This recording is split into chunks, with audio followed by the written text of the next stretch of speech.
Brother Simon's 41st article. Why do Christians have such a hard time with the salvation of all?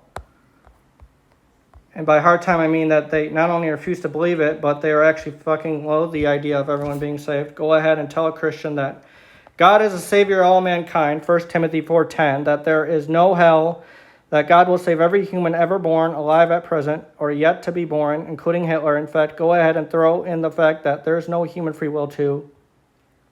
Cue reddening of the cheeks, shaking of the head, self-righteous rage, incoherent arguments, eventual storming away while muttering something about you going to hell. Why? Because they don't want anyone else in their club. After all, they've worked damned hard to be pleasing to God, not realizing that God is at peace with the world. They've been baptized, they've said the sinner's prayer, they go to church every Sunday, they're in 7 prayer circles, they tithe, hello, Mr. Born Again, always bounces his eyes so as not to be tempted by the busty blonde wife of his neighbor, Mr. Barfly, and Mrs. Born Again continues to bite her tongue even though she knows her pecan pie should have won the neighborhood bake-off, and that Mrs. Barfly only won because of, well, you know. Most importantly, however, Mr. and Mrs. Born Again had the good sense to believe in Jesus, while Mr. and Mrs. Barfly don't believe in anything except that Mac's Club Deuce is the best dive bar in the world.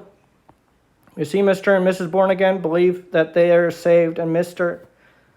and Mrs. Barfly are not, because they accepted the free gift of salvation that Jesus offers. Mr. and Mrs. Born Again made the right choice, and Mr. and Mrs. Barfly didn't. Boiled down, this means Mr. and Mrs. Born Again actually saved themselves, that their act of belief was the final and most important step in procuring their salvation. After all, if they didn't accept Jesus' offer, they would be going to hell instead.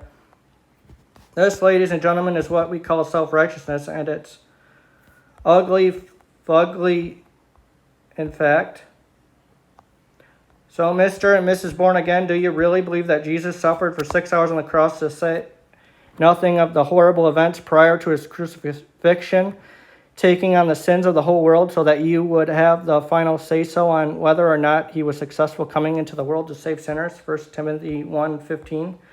Do you honestly believe that your act of belief saves you and not his sacrifice alone? That he alone makes it available to those who have the great wisdom to accept it?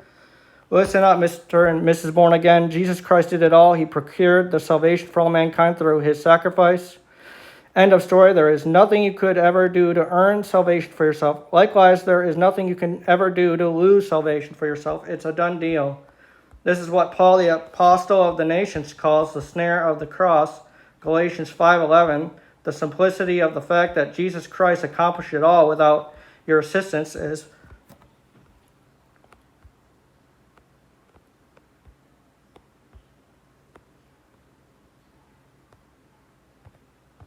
flummoxes you. You refuse to believe in the complete sufficiency of the cross. Oh, I know, Mr. and Mrs. Born Again, you really want to earn your salvation all by yourselves. You don't trust grace. No one gets anything for free in this life. Deep down, you really feel that you have to do something. Isn't that what your priest tells you every week? Guess what? Tough shit. Jesus absolutely meant what he said when he uttered these final words before giving up the Spirit. It is accomplished. John 19:30. Concentrate on these words and not on what you think you must do to be saved. You already are. It is accomplished.